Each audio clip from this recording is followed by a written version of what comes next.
Binilad ko ng 3 araw ang laing na binsoy. Lagyan natin gata.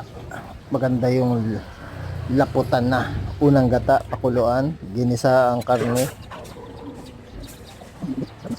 At lagay na ang gabi sa unang gata na may kasamang ginisang mga ricado, sibuyas, bawang, luya at taba ng baboy.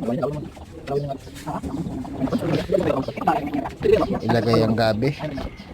Pag medyo naiga ng unang gata, ilagay natin ang pangalawang gata. Napakadami nito, isang malaking planggana. Kaya sa kawa natin iluto. Ayan na.